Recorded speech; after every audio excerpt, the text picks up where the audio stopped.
Oke, baik. Bismillahirrahmanirrahim. Assalamualaikum warahmatullahi wabarakatuh. Selamat sore, Ibu-ibu. Waalaikumsalam warahmatullahi wabarakatuh. Selamat Warahmatullahi sore, Bu. Ya, baik. Oke, hari ini kita ketemu lagi ya dengan saya, Bu Dini. Hari ini kita akan memulai tatap muka yang pertama untuk mata kuliah Asuhan Kebidanan KB dan Pelayanan Kontrasepsi. Oke, baik. Sebelum kita menginjak nanti materi yang pertama, kemarin saya sudah titip ke KMK, ada RPS.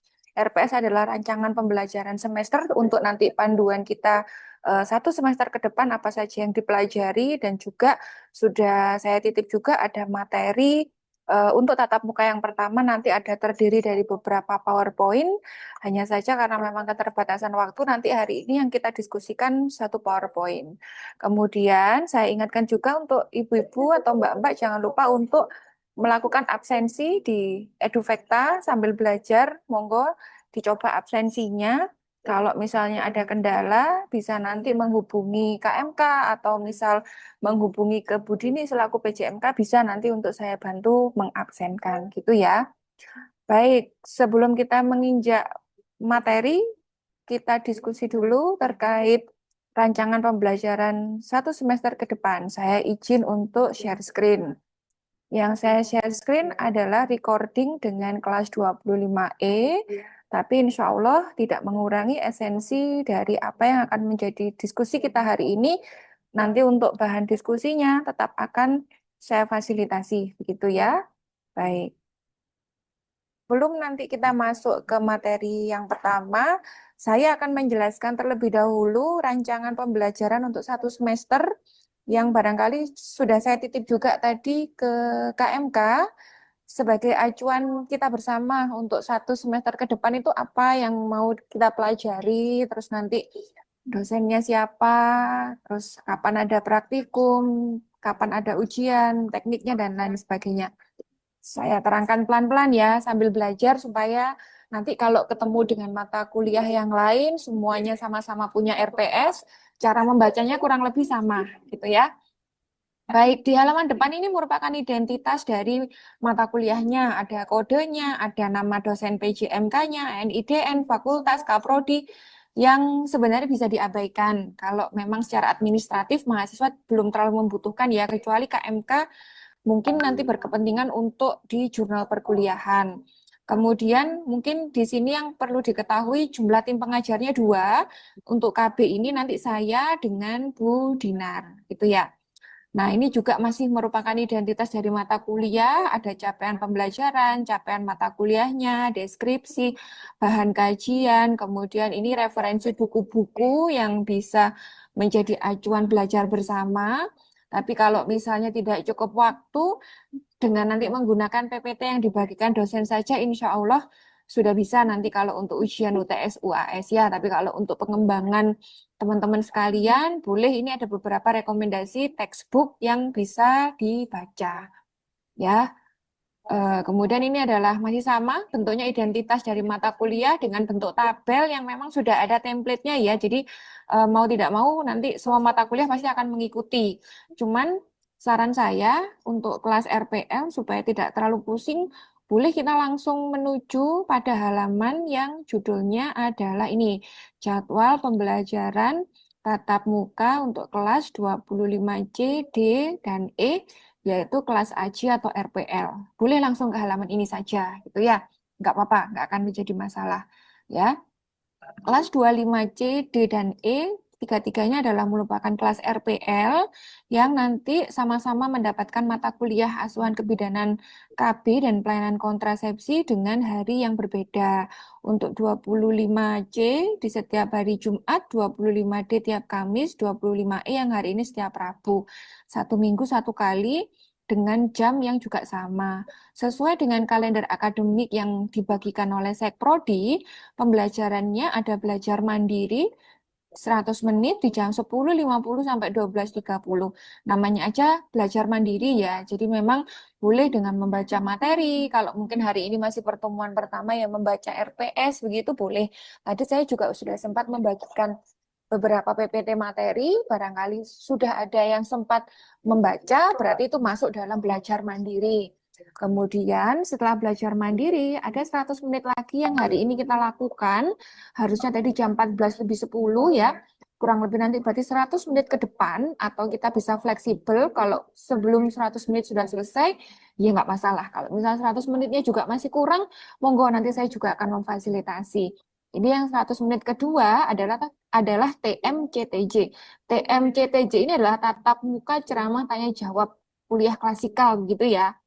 Nah, ini berlaku seterusnya. Nanti pekan kedua, materinya ini dilihat nama fasilitatornya. Kalau pertemuan pertama hari ini dengan Budini, maka pekan ke depan sesuai dengan jadwal adalah dengan Budinar. Gitu.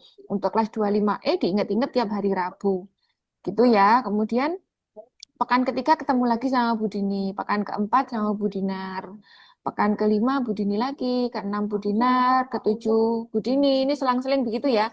Nanti pekan ke-8 di tanggal 3 sampai 7 November sesuai jadwal kita ada UTS.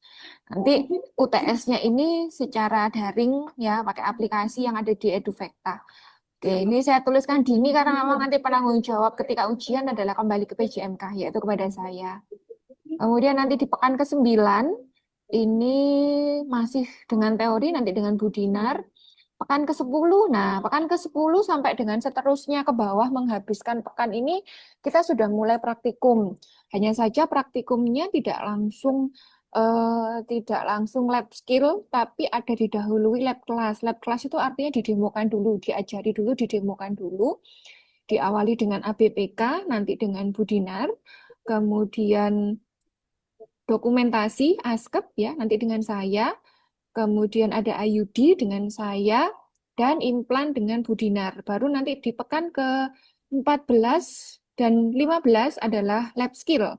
Lab skill artinya mahasiswa punya kesempatan satu persatu untuk mencoba semua keterampilan mulai dari ABPK, AKDR atau IUD, AKBK atau implan, dan juga dokumentasi. Nanti dibagi menjadi 2 kelompok, separuh dengan saya, separuh dengan Budinar, dan kemudian diakhiri di pekan ke-16 adalah ujian akhir semester. Nanti biasanya setelah ujian akhir semester ada ujian praktikum atau OSCE. Nah, mungkin bertanya-tanya, kalau kita ceramah tanya jawab kan sudah pasti daring ya, Ibu-ibu, Mbak-mbak. Nanti bagaimana Bu kalau kita ketemu dengan lab kelas nih mulai pekan ke-10, berarti nanti sekitar di November pekan ketiga ya, ini sekitar 19 November. Lab ini keterangannya praktikum, apakah ini akan dilaksanakan secara luring, demikian pula bagaimana lab skill-nya. Nah, ini monggo untuk kelas RPL boleh disepakati. Boleh disepakati ya. Harapannya sih kalau misalnya mau kompak, Bu, pengennya kita daring ya. Sudah nanti berarti kita biasanya membahas dengan menunjukkan video tutorial begitu, kita analisa bersama. Kalau misal ada perlu beberapa alat yang saya bawa ya akan saya demokan melalui Zoom seperti ini. Tapi bahasannya bukan lagi ngomongin teori tapi ngomongin tentang skill. Tuh, lab kelasnya kayak gitu. Kalau mau daring. Bu, kami ini semangat 45, kepengennya luring. Monggo silahkan, enggak apa-apa. Kalau pengen luring, disepakati satu kelas kira-kira bagaimana waktunya, bisa atau tidak. Monggo, nanti kita komunikasikan, jadi boleh daring, boleh luring. Titik Daring aja, Bu. gimana Ibu? Daring aja dah, Bu. Ya, monggo. Ini dah, Bu. Ya, daring kejauhan ya, soalnya kalau luring riwariwinya ya Bu ya, ngatur waktu. Iya, Bu. Ya, nggak apa-apa, nanti kita daring. Nah, terus nanti kalau ketemu sama lab skill juga bagaimana? Lab skill ini biasanya kita ada penilaian. Kalau lab skillnya kepengennya tetap daring, bisa Ibu. Berarti nanti dari tempatnya masing-masing melakukan skill ini. Jadi misalnya ABPK, berarti Ibu bikin nanti video, pura-puranya ada pasien, boleh pasien sungguhan, boleh pasien semu, yang disetting kasusnya monggo. Nanti mempraktekkan cara penggunaan dari ABPK. IUD, kalau IUD, kalau misalnya tidak punya pasien, mengupayakan untuk ada pantum di sana, mempraktekkan pemasangan dan pelepasan IUD, monggo, silahkan. Alat-alatnya tersedia di sana, ada fasilitas yang bisa digunakan di tempat prakteknya masing-masing, bisa, monggo. Saya rasa kalau misal mau ke pasien sungguhan, saya khawatirnya terbentur dengan etika ya. Iya, Bagaimana Bu. ketika nanti memvideo pasiennya tershoot itu nanti khawatirnya privasi pasien yang tidak kita jaga. Kecuali pasiennya ini ya, pasiennya nggak keberatan, ada kesepakatan dengan bidannya ya monggo. Tapi kalau saran saya pakai aja pantum gitu, pinjem pantum dari tempat yang mungkin di sana mana yang bisa dipinjem, mungkin kantor IB-nya punya yang biasa dipakai untuk latihan MU atau di mana, monggo silahkan bisa menggunakan fasilitas yang ada di sekitarnya untuk kemudian melakukan praktikum dengan di video, nanti videonya nanti bisa dikumpulkan, dianggap sebagai praktikum sama hitungannya seperti kalau teman-teman reguler kan adik-adik yang reguler datang ke lab kemudian praktek satu-satu dibimbing sama dosennya kan gitu ya. Tapi kalau kelas RPL kan tidak sama dengan adik-adiknya. Monggo kalau misal mau daring semuanya berarti nanti bisa diakomodir dengan membuat video seperti yang saya sampaikan tadi. Jadi kita fleksibel sekali gitu ya. Tapi kalau Bu, misalnya siap. ada Bu, kadang itu kelas yang memang kepengen ngerasakan luring, kepengen tahu kampusnya, kepengen datang, monggo silakan boleh juga. Bukan berarti terus nggak boleh ya, apakah harus daring terus? Tidak. Monggo dikomunikasikan, disepakati dengan teman satu kelasnya mau bagaimana. Kalau memang merasa lebih fleksibel dengan daring, tidak apa-apa. Nanti kita sama-sama mengerjakan askep KB ini full daring. Insya Allah tetap sama-sama mendapatkan ilmu yang sama, gitu ya. Oke, baik. Dari sini dulu, mungkin saya tambahkan kalau untuk karena ini kemarin penjelasan untuk kelas 25E itu di Bondowoso, tadi saya sampaikan kalau misal butuh fasilitas pantum, misal kejauhan untuk ke Jember, meminjam di laboratorium, boleh menggunakan pantum atau alat yang tersedia di sekitarnya supaya tidak riwariwi ke Jember kan harapannya. Cuman kalau untuk kelas 25C ini memang lokasinya ada di Jember, kalau merasa tidak kejauhan, meminjam alat di laboratorium atau menggunakan fasilitas di laboratorium boleh. Kalau misalnya memang itu kesulitan karena kendala waktu dan lain sebagainya, monggo menggunakan alat-alat yang dimiliki di masing-masing tempat prakteknya juga diperbolehkan, Bu. Gitu ya. Jadi kita banyak fleksibilitasnya nanti untuk ketika waktu bertemu dengan praktikum.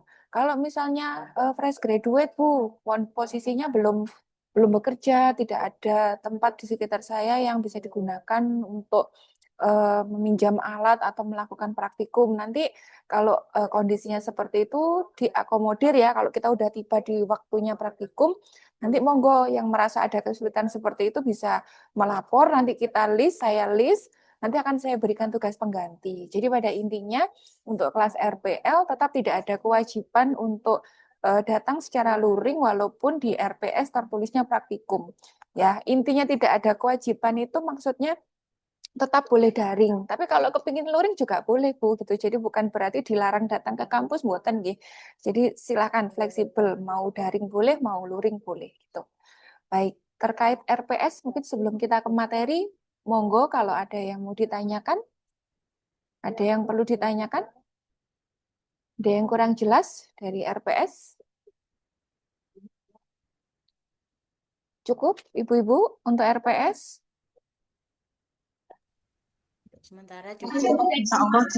Cukup ya, baik. Kita sekarang lanjut ya, kalau begitu menginjak ke PowerPoint materi. Nanti kalau ternyata pertanyaannya baru keinget waktu sudah selesai perkuliahan, boleh ya, Japri melalui KMK, atau langsung ke Budini boleh. Silahkan, monggo ya.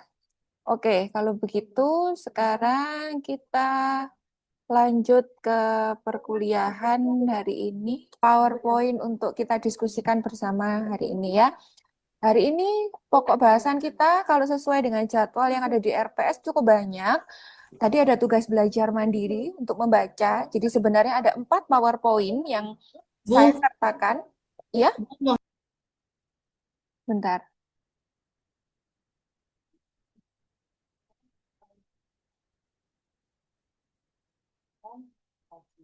Jadi ya, karena kalau semuanya dipresentasikan waktunya yang tidak cukup, nanti ibu-ibu bisa sampai maghrib nanti ya. Baik, hari ini kita yang didiskusikan adalah PowerPoint dengan judul konsep dari keluarga berencana. Ini sebagai landasan ya, sebagai dasar dulu. Nanti yang menginjak pertemuan selanjutnya pasti juga akan lebih komplit lagi yang dibahas. Baik. Oke, sebagai pendahuluan. KB merupakan salah satu usaha untuk mencapai tingkat kesejahteraan dengan jalan memberikan nasihat perkawinan, pengobatan dari infertilitas atau kemandulan, dan juga penjarangan kelahiran ya.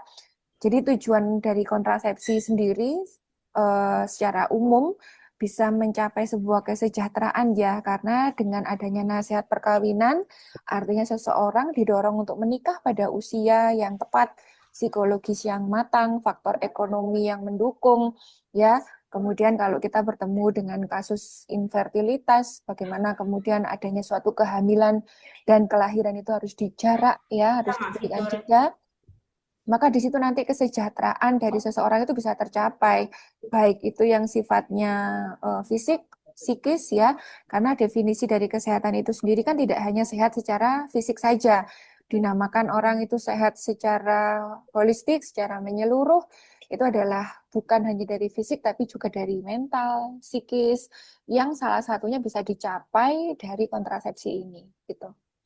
KB merupakan tindakan untuk membantu individu atau pasangan suami istri menghindari terjadinya kehamilan yang tidak diinginkan. Kehamilan tidak diinginkan bukan hanya bisa terjadi pada pasangan yang belum menikah atau terjadinya hubungan seksual before married. Tidak hanya itu, tetapi di sini suami istri pun masih bisa mengalami suatu kondisi kehamilan tidak diinginkan. Semisal si istri ini pasangannya masih saja baru pada kondisi selesai nifas, kemudian terlambat ber-KB, terus tahu-tahu hamil, tentu itu merupakan sebenarnya kehamilan yang tidak diinginkan ya, walaupun nanti pada akhirnya berjalannya dari usia kehamilan biasanya akan beradaptasi, kemudian akan menerima, tetapi kan kita dengan sadar ya, baik itu secara medis maupun itu secara psikologis, kehamilan dengan jarak yang terlalu dekat ini kan pasti menjadi sebuah problematika, terutama bagi seorang perempuan. Maka kehamilan tidak diinginkan ini bisa terjadi bukan hanya pada kehamilan tidak diinginkan pada kasus seksual before married, tapi juga bisa terjadi pada pasangan suami istri yang tidak bijak dalam memilih atau menggunakan kontrasepsi. Gitu.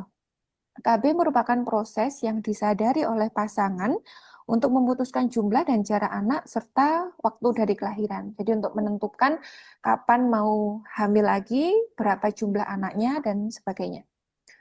Jadi tujuan dari ber-KB adalah untuk meningkatkan kesejahteraan ibu dan anak, mewujudkan keluarga kecil yang bahagia dan sejahtera melalui pengendalian kelahiran dan pertumbuhan penduduk, menghasilkan penduduk yang berkualitas dan juga mencegah kematian ibu dan anak. Karena wanita itu ketika dia hamil dan bersalin dalam jarak waktu yang terlalu dekat, kemudian terlalu cepat, terlalu banyak, ini meningkatkan angka kematian ibu. Skor Puji Rohyapinya akan menjadi semakin tinggi. Baik, sasaran dari program KB dibedakan menjadi dua, sasaran langsung dan sasaran tidak langsung. Sasaran langsung di sini yang dimaksud adalah pada pasangan usia subur dengan tujuan untuk menurunkan tingkat kelahiran dengan cara penggunaan kontrasepsi secara berkelanjutan. Jadi yang dinamakan sasaran langsung adalah ketika kita berhadapan langsung dengan akseptor KB-nya. Kemudian sasaran tidak langsung adalah pelaksana dan pengelola KB dengan cara menurunkan tingkat kelahiran melalui pendekatan kebijaksanaan kependudukan terpadu. Jadi sasaran tidak langsung ini adalah satu kondisi di mana kita menjadi seorang manajerial, menjadi seorang yang mengatur dari program KB itu sendiri. Jadi bukan lagi berhadapan dengan akseptor, tetapi berhadapan dengan program-program yang berkaitan dengan pelayanan KB. Gitu. Baik, kita berlanjut ke ruang lingkup program KB. Apa yang dilakukan biasanya dalam asuhan KB? Kita melakukan ada KIE, komunikasi informasi edukasi, ada konseling, ada pelayanan infertilitas, pendidikan seks, konsultasi pranikah dan juga konsultasi perkawinan, konsultasi genetik, dan tentu diingat kembali mana batasan-batasan bidan dapat melakukan sesuai ranah kewenangannya, mana yang kemudian akan membutuhkan kolaborasi atau rujukan ya. Jadi hal-hal yang dilakukan dalam ruang lingkup program KB tetap akan ada bagian yang bidan dapat melakukan secara mandiri, ada yang nanti juga membutuhkan kita berkolaborasi. Nggak semuanya bisa dilakukan secara mandiri oleh bidan. Contohnya nggak bisa secara mandiri, Misalnya pelayanan infertilitas yang sampai penanganan dengan hormonal, ya, konsultasi genetik yang kemudian butuh pemeriksaan laboratorium lebih lanjut. Nah, tentu kita membutuhkan lanjutan ya, nggak bisa kemudian dilakukan secara mandiri oleh bidan. Baik, kita berlanjut untuk merefresh kembali terkait istilah-istilah yang berkaitan dengan KB. Kita kenal dengan istilah akseptor KB. Ini adalah pelaku yang dengan sadar memutuskan mengatur jumlah dan jarak anak serta waktu kelahiran dengan menggunakan berbagai metode kontrasepsi, ya, akseptor KB, atau orang yang sedang menjalankan atau sedang menerima asuhan KB gitu ya. Saya rasa semuanya sudah familiar. Nah, ini adalah sekarang kita refresh kembali terkait apa saja jenis-jenis dari akseptor KB. Ada akseptor aktif, aktif kembali, KB baru, KB dini, KB langsung, dan juga KB dropout. Sebagai salah satu bocoran ibu-ibu, biasanya macam-macam jenis akseptor ini suka berulang kali keluar di UTS atau UAS. Jadi nanti kalau misalnya mendapat materi ini, boleh ini ditandai yang namanya akseptor aktif, aktif kembali, KB baru, KB dini, KB langsung, KB dropout itu yang seperti apa. Baik, kita bahas satu persatu ya. Akseptor aktif adalah seorang akseptor yang pada saat ini menggunakan salah satu cara atau alat kontrasepsi untuk menjarangkan kehamilan atau mengakhiri kesuburan. Jadi orang yang sedang secara umum sedang menggunakan KB, itu namanya adalah akseptor aktif. Kemudian yang kedua ada akseptor aktif kembali, adalah pasangan usia subur yang telah menggunakan kontrasepsi selama 3 bulan atau lebih, jadi minimal 3 bulan, ya, tidak diselingi suatu kehamilan dan kembali menggunakan cara kontrasepsi, baik dengan cara yang sama maupun berganti cara, setelah berhenti atau istirahat kurang lebih 3 bulan berturut-turut dan bukan karena hamil, ya. Jadi ceritanya gini, ada seorang akseptor, misalnya pakai suntik 1 bulan. Berarti kalau di sini minimal 3 bulan, berarti setidaknya dia 3 kali suntik. Nah, setelah 3 kali suntik, di bulan keempat dia nggak datang suntik. Tapi nggak datang suntiknya nggak boleh karena hamil. Jadi kan di sini sudah disampaikan bukan karena hamil ya. Dia berhenti di bulan keempat nggak datang untuk suntik. Bulan keempat, bulan kelima, bulan keenam, dia nggak datang lagi untuk suntik dengan berbagai macam faktor. Misalnya, ya karena 3 bulan itu suaminya nggak ada, misalnya, jadi nggak terjadi koitus, maka dia tidak membutuhkan adanya proteksi dari KB, ya. Dan bukan bukan dan kemudian pada saat 3 bulan berhenti, ke bulan keempat, bulan kelima, bulan keenam dia tidak menggunakan kontrasepsi, 4, 5, 6, bulan ke-7 dia datang lagi untuk melakukan sebuah kontrasepsi, baik itu kontrasepsi yang sama seperti awal, suntik tadi, atau kontrasepsi yang baru. Nah, itu namanya akseptor yang aktif kembali. Ya, tapi berhentinya bukan karena hamil ya, berhentinya bukan karena hamil, terus terjadi abortus, terus KB lagi, nggak kayak gitu. Kalau yang seperti itu, yang misal penyebabnya adalah kehamilan, nggak bisa disebut akseptor aktif kembali. Kalau yang disebut akseptor aktif kembali, ya dia memang berhenti dengan alasan-alasan yang lain, tapi bukan karena hamil. Berhentinya setidaknya 3 bulan, terus pada bulan selanjutnya dia balik untuk ber-KB lagi. Ini namanya akseptor aktif kembali. Gitu. Baik. Yang ini adalah selanjutnya akseptor KB baru. Adalah seorang akseptor yang benar-benar baru pertama kali menggunakan alat kontrasepsi atau pasangan usia subur yang kembali menggunakan alat kontrasepsi setelah melahirkan atau abortus. Jadi ini orang yang dianggap pertama lagi start dari awal ya, di restart menjadi seorang akseptor yang baru, baik itu karena dia sama sekali memang belum pernah ber-KB atau dia adalah pasangan yang pasca abortus atau pasca melahirkan. Kemudian akseptor KB dini merupakan ibu yang menerima salah satu cara kontrasepsi dalam waktu 2 minggu setelah melahirkan atau abortus. Ini bisa juga menjadi akseptor KB dini atau akseptor KB pasca salin ya, yang definisinya serupa, yaitu mereka yang segera mendapatkan asuhan KB segera setelah melahirkan. Di sini jaraknya adalah 2 minggu, 2 minggu segera setelah melahirkan. Oke. Akseptor KB langsung merupakan para istri yang memakai salah satu cara kontrasepsi dalam waktu 40 hari setelah melahirkan atau abortus. Terus apa Bu bedanya dengan yang 2 minggu? Kita lihat di jarak waktunya ya.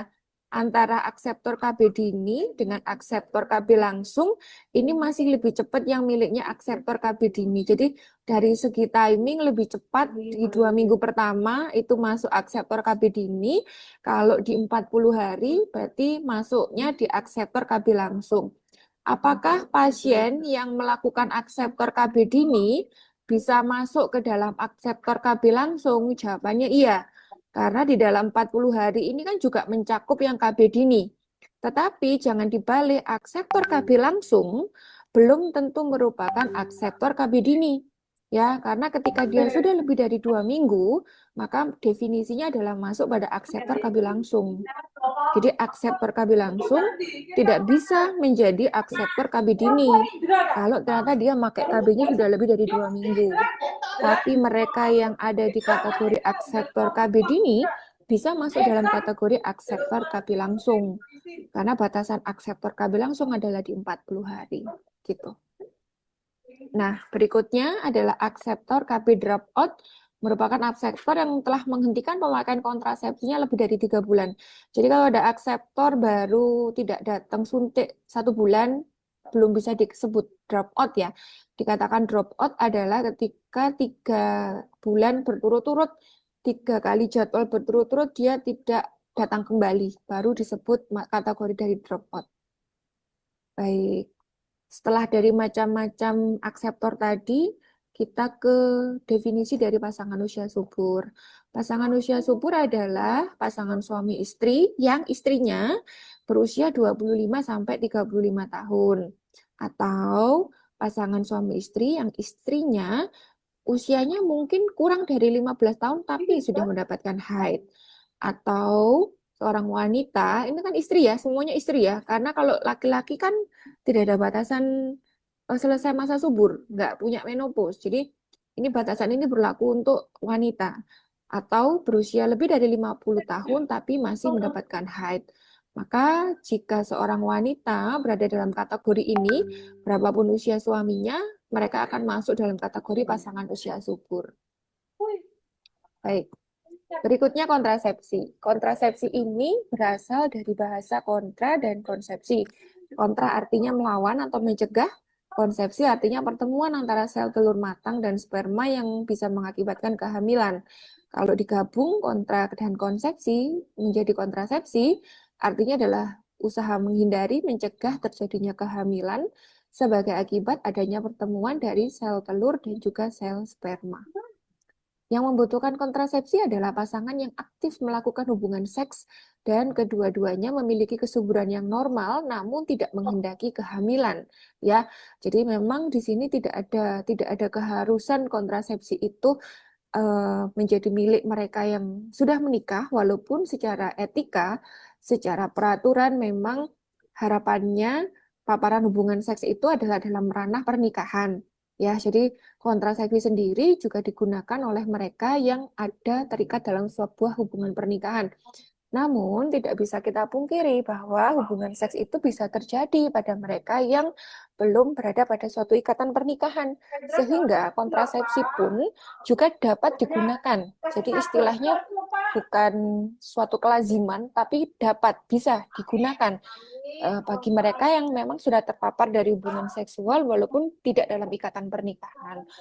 Ini konotasinya tidak selalu menjadi negatif ya, karena misalnya kita ketemu dengan seorang wanita korban perkosaan, kontrasepsi darurat jika memang koitusnya terjadinya masih kurang dari 2 kali 24 jam, kontrasepsi darurat dapat diberikan untuk mencegah terjadinya kehamilan yang dapat menimbulkan masalah baru yang nanti akan bisa menimbulkan traumatis yang lebih berat pada korban perkosaan ini. Nah, ini ya maksudnya kontrasepsi juga bisa digunakan pada ranah bukan dalam pernikahan yang konotasinya tidak selalu negatif, bahkan bisa menjadi satu solusi ketika kita menghadapi kasus contohnya seperti perkosaan tadi, gitu. Kontrasepsi ini ada yang sifatnya nanti sementara dan ada juga yang sifatnya bisa permanen. Baik, Berikutnya adalah jenis akseptor KB menurut sasarannya. Kalau tadi ada jenis-jenis akseptor sesuai dengan jenis timing penggunaan kontrasepsinya.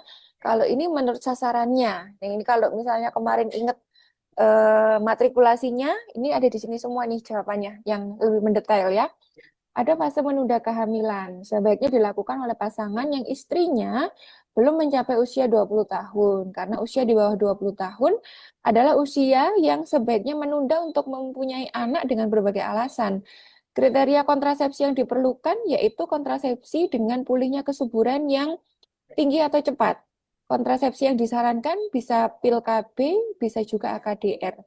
Kalau kita bicara kontrasepsi yang diperlukan, sifatnya harus dengan pulihnya kesuburan tinggi atau cepat.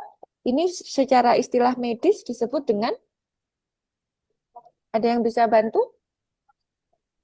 Kontrasepsi, ya kalau ini kan definisi ya. Ada satu istilah yang bisa kita pakai, kontrasepsi yang cepat kembali kesuburannya disebut dengan kontrasepsi yang memiliki reversible ya, Ibu ya. Kebalikannya adalah irreversible. Begitu. Ya, itu berkaitan dengan bagaimana kesuburan itu cepat kembali. Maka sifatnya adalah reversible. Ya, istilahnya seperti itu. Boleh dicatat sendiri-sendiri. Jadi secara definisi adalah punya angka kepulihan kesuburan yang relatif tinggi atau cepat disebut dengan reversible. Kemudian berikutnya adalah tujuan fase untuk mengatur atau menjarangkan kehamilan direkomendasikan pada pasutri usia 20-30 tahun, merupakan di sini adalah periode-periode yang paling baik untuk melahirkan dengan jumlah idealnya 2 orang anak dan jaraknya adalah sekitar 2-4 tahun. Kriteria kontrasepsi yang digunakan pada usia produktif ini adalah diperlukan dengan tingkat efektivitas yang tinggi dan dapat digunakan dalam jangka waktu 3-4 tahun, berarti membutuhkan metode jangka panjang sesuai dengan jarak kehamilan yang direncanakan. Itu ya, jadi supaya betul-betul mendapatkan ideal jaraknya 2-4 tahun, ini gunakan kontrasepsi yang sifatnya adalah jangka panjang MKJP untuk di tujuan mengatur atau menjarangkan kehamilan pada usia produktif. Oke. Nah, kalau fase mengakhiri kesuburan, setidaknya punya 2 anak, istrinya lebih dari 35 tahun dan memang tidak ingin hamil lagi, atau misalnya usianya belum sampai 35, masih usia reproduktif, tapi punya resiko tinggi jika terjadi kehamilan. Nah, ini juga bisa memilih fase untuk mengakhiri kesuburan, ketimbang nanti terjadi AKI, AKB, atau stunting. KB yang disarankan adalah bisa kontrasepsi mantap, AKDR, implan, dan juga suntik KB 3 bulan. Jadi ini berdasarkan dari prioritasnya ya. Kalau namanya mengakhiri kesuburan, ya sebenarnya adalah kontrasepsi mantap. Kalau AKDR implan, suntik KB 3 bulan sebenarnya bukan mengakhiri, tapi dia bisa menjadi satu alternatif. Kalau memang tidak mau kontrasepsi mantap, ya pakai yang kontrasepsinya jangka panjang. Itu kalau dia memang tidak ada kontraindikasi pada kandungan hormon, bisa pakai AKDR. Tapi kalau dia ada kontraindikasi pakai AKDR, misalnya riwayat IMS, kemudian pernah ada disminor yang sangat nyeri, maka beralih pada yang implan dan suntik KB. Jadi ini merupakan opsional. Baik, suatu metode bisa disebut ideal menjadi kontrasepsi itu punya syarat. Di antaranya adalah aman dipakai dan dapat dipercaya, punya tingkat kepercayaan untuk mencegah kehamilan yang efektif melalui hasil riset ya tentunya. Kemudian minim efek samping, tidak mengganggu dari terjadinya hubungan suami istri. Tentu tidak mengganggu pada hubungan suami istri ini memang akan ada subjektivitas. Yang dikatakan tidak mengganggu hubungan suami istri itu begini Ibu-Ibu. Misalnya suntik KB. Suntik KB itu kan melindungi ketika hari ini kita disuntik, kemudian jeda beberapa hari kemudian kan tubuh kita sudah terlindungi. Kita sudah punya proteksi dari KB. Nah, berarti ketika kita sudah terproteksi dengan adanya kontrasepsi, kapanpun setiap hari melakukan koitus itu sudah aman. Sehingga pasangan suami istri tidak perlu lagi khawatir saya masa subur atau tidak gitu. Itu maksudnya tidak mengganggu hubungan suami istri. Berbeda dengan kalau misalnya kontrasepsinya adalah kontrasepsi alamiah yang menghitung masa subur, di mana aturannya kalau sudah ketemu dengan masa subur, di situ ada pantang berkala. Pada masa subur itu tidak boleh melakukan koitus atau kalaupun melakukan koitus harus dilakukan misalnya interruptus, harus dengan menggunakan kondom. Nah, ini masuk dalam klasifikasi ada gangguan dalam hubungan suami istri. Tapi sekali lagi, mengganggu atau tidak mengganggu ini bisa subjektif sekali. Makanya kenapa kontrasepsi itu banyak banget pilihannya. Karena satu orang dengan orang yang lain, definisi terhadap mengganggu hubungan suami istri bisa bermacam-macam. Terus contohnya lagi AKDR, IUD. Ada yang laki-laki sensitif, merasa terganggu dengan keberadaan benang. Ada yang kemudian tidak, yang merasa nyaman saja dengan adanya benang pada IUD. Ini kembali lagi pada subjektivitas dari akseptor itu, gitu ya. Baik, selanjutnya tidak memerlukan bantuan medis atau kontrol ketat selama pemakaian. Jadi relatif efektif ya ketika memang sudah digunakan. Kalau terkait pemasangan misalnya AKDR atau implan, memang butuh butuh tenaga medis untuk melakukan asuhannya itu. Suntik juga begitu. Tidak bisa mandiri. Yang bisa mandiri itu kan pil, kondom itu bisa mandiri ya. Tetapi kan ketika pelayanan itu sudah diberikan, ketika sudah pasiennya itu pulang ke rumah, kan tidak perlu kontrol ketat, ya relatif relatif aman untuk kemudian mengikuti jadwal kontrol selanjutnya atau jadwal suntik kembali gitu.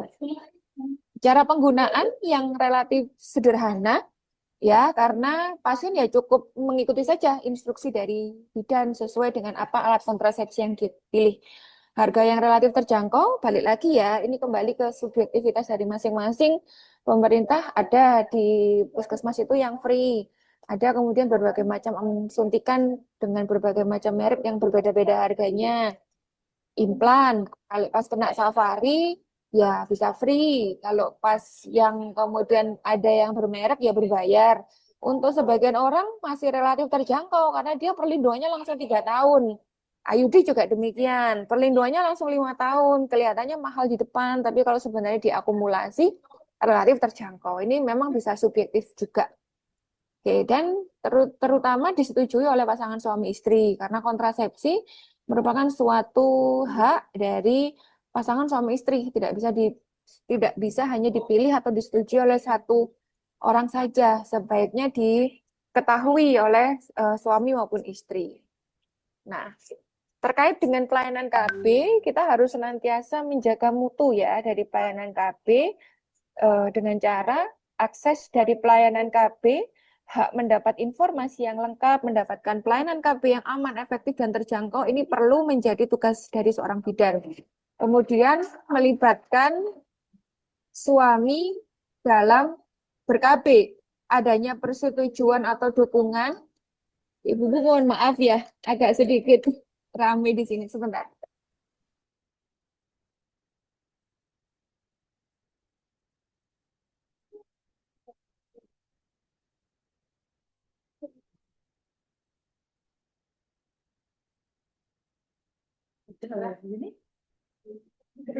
Saya lanjutkan lagi ya. Melibatkan suami dalam ber-KB, baik itu melalui persetujuan atau dukungan, komunikasi maupun juga keterlibatan suami dalam ber-KB. Misalnya dalam penggunaan kondom atau vasektomi. Nah, ini walaupun rendah, tetapi laki-laki yang berkenan untuk turut serta menggunakan kontrasepsi, ini merupakan salah satu indikator dari pelayanan KB itu punya kualitas yang baik karena ada satu kepercayaan yang bisa ditanamkan dalam jiwa laki-laki yang sebenarnya ini memang tidak banyak terjadi. Oke.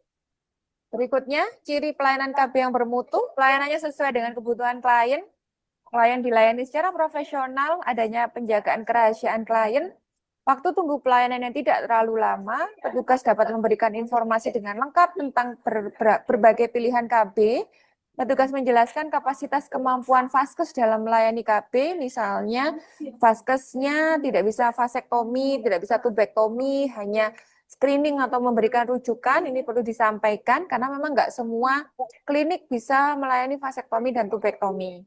Fasilitas pelayanannya terstandar, ini saya yakin semua sekarang fasilitas kesehatan terstandar karena sudah ada akreditasi ya, baik itu di tingkat klinik maupun juga puskesmas. Bahan dan alat kontrasepsi tersedia dalam jumlah yang cukup. Ada mekanisme supervisi dan juga umpan balik maupun evaluasi. Peran petugas dalam pelayanan KB. Di sini ada dokter, bidan, perawat, dan juga PLKB. PLKB adalah petugas lapangan konseling keluarga berencana ya. Ini yang kemudian diberi tanda K adalah artinya sebatas konseling dan merujuk. Kalau yang diberi tanda centang artinya bisa memberi pelayanan. Untuk semua jenis kontrasepsi ini bisa diberikan oleh dokter. Kemudian bidan adalah terkecuali pada tubektomi dan vasektomi. Kalau untuk perawat ini ada pergeseran sepertinya. Kalau untuk perawat ini suntikan pun juga sudah bisa. Tetapi biasanya memang ada ini ya secara etis kalau KB itu perempuan nyarinya perawatnya yang sama perempuan ya. Kalau misalnya yang buka praktek perawat itu laki-laki biasanya kurang berkenan. Biasanya kemudian tetap akan larinya ke bidan. Tapi secara ranah kompetensi untuk hormonal masih bisa untuk perawat. Sedangkan PLKB hanya pada pil. Untuk suntikan dan sampai tubektomi vasektomi dia hanya pada batasan bukan merujuk konseling. Konseling dan mengarahkan rujukannya. Baik. Ini untuk kondom, AKDR, kalender, mal, dan juga abstinensi. Dokter, bidan, bisa semua. AKDR tidak untuk perawat dan juga PLKB, sebatas dari konseling dan rujukan. Oke, ini adalah pilihan metode kontrasepsi berdasarkan tujuan pemakaiannya. Ini urutan prioritasnya.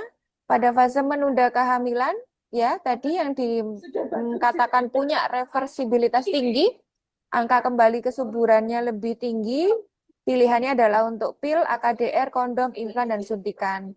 Kalau menjarangkan kehamilan di usia 20-30 tahun, dengan jumlah anak harapannya 2, urutannya adalah AKDR, suntik, minipil, pil, implan, dan juga kondom. Kalau tidak ingin hamil, steril, tubektomi atau vasektomi, AKDR, implan, suntik, kondom, dan juga pil. Ya, baik. Saya rasa cukup. Ya, mungkin ini materi dari saya untuk tatap muka pertama, Ibu-ibu. Monggo kalau ada yang mau didiskusikan atau ada pertanyaan, saya persilahkan. Ada yang mau ditanyakan, Ibu-ibu, Mbak-mbak? Tidak ada? Kita cukupkan? Cukup, Ibu-ibu, Mbak-mbak? Izin bertanya, Bu. Oke, ada yang Kalau bertanya. misalkan Ya. pasien SC langsung plus IUD, Bu, itu masuk dalam sektor KB apa? Oke, kita ke jenis-jenis akseptor ya. Kita buka lagi PPT-nya. Baik. Kalau pos SC atau walaupun bukan SC, misal pervaginam ya, dia langsung melakukan kontrasepsi, berarti dia sebenarnya lebih cocok dikatakan sebagai akseptor KB dini. Karena jangka waktunya dia menggunakan kontrasepsi adalah masih kurang dari 2 minggu, bahkan langsung ya. Kemudian kalau berbeda, tapi dia juga bisa masuk dalam kategori akseptor KB langsung karena akseptor KB langsung ini batasannya lebih luas sampai di 40 hari. Jadi ya, jadi bisa masuk akseptor KB dini, bisa masuk akseptor KB langsung. Kalau misalnya, jadi pada intinya tadi ya saya ulangi lagi, akseptor KB dini ya jaraknya kan di 2 minggu, batasannya di 2 minggu. Akseptor KB dini itu bisa masuk juga ke akseptor KB langsung karena jedanya, karena jaraknya untuk KB langsung batasannya adalah di 40 hari. Tapi tidak bisa dibalik, akseptor KB langsung tidak bisa menjadi akseptor KB dini karena akseptor KB dini jedanya batasannya hanya sampai di 2 minggu. Jadi ruang lingkupnya kan lebih sempit yang akseptor KB dini gitu. Tapi kalau akseptor KB dini otomatis biasanya bisa menjadi akseptor KB langsung karena memang batasan dari akseptor KB langsung adalah lebih lama yaitu sampai di 40 hari. Begitu Ibu? Baik, Bu. Terima kasih. Ya, sama-sama. Ada lagi yang mau ditanyakan? Mungkin itu sama Bu Dini dengan ini ya Bu Dini. Oke. Kalau batasan kita kan KB pasca salin itu Iya, sampai 42 iya, hari. Berarti kan masuk betul, akseptor KB langsung ini. betul. Jadi kalau seumpama ada akseptor KB yang pasca plasenta, Iya, itu kan berarti yang dini itu ya Bu. Jadi betul. itu dini Iya, pasca plasenta itu juga masuk pasti akseptor KB pasca salin. iya, Tapi pasca salin belum tentu pasca plasenta kan sama seperti itu gitu iya. gini Lepas akhirnya. Ibu, betul Bu Irma. Nggih, betul sekali. Ya, seperti itu kira-kira. Sudah pinter-pinter nih mahasiswanya. Nanti insya Allah kalau pas UTS macam-macam akseptor ini suka keluar dalam bentuk kasus ya. Sama seperti yang dicontohkan ditanyakan Bu Irma. Terus yang tadi bilang pos SC itu masuknya kategori apa. Nah seperti itu nanti contoh yang keluar di UTS. Untuk macam-macam akseptor. Insya Allah bisa kok. Gitu. Ya, ada lagi ibu-ibu yang lain? Cukup hari ini? Cukup ya? Oke. Cukup, Bu. Ya, baik. Kalau sudah tidak ada yang ditanyakan, barangkali diskusi hari ini bisa kita cukupkan. Terima kasih untuk kesediaan waktu dari ibu-ibu dan mbak-mbak pada sore hari ini. Saya ucapkan sekali lagi terima kasih. Mohon maaf kalau apa yang saya sampaikan mungkin ada kekurangan. Semoga sedikit yang saya berikan bisa jadi ilmu yang barokah dan bermanfaat untuk kita semua. Kita ketemu di pertemuan berikutnya nanti sesuai dengan jadwal yang ada di RPS. Terima kasih. Assalamualaikum warahmatullahi wabarakatuh. Waalaikumsalam warahmatullahi wabarakatuh. Terima kasih Bu Dini. Terima kasih, Bu Ya, Dini. sama-sama. Saya izin live ya, ibu-ibu. Iya, Bu. Jadi, Iya, Bu Dini.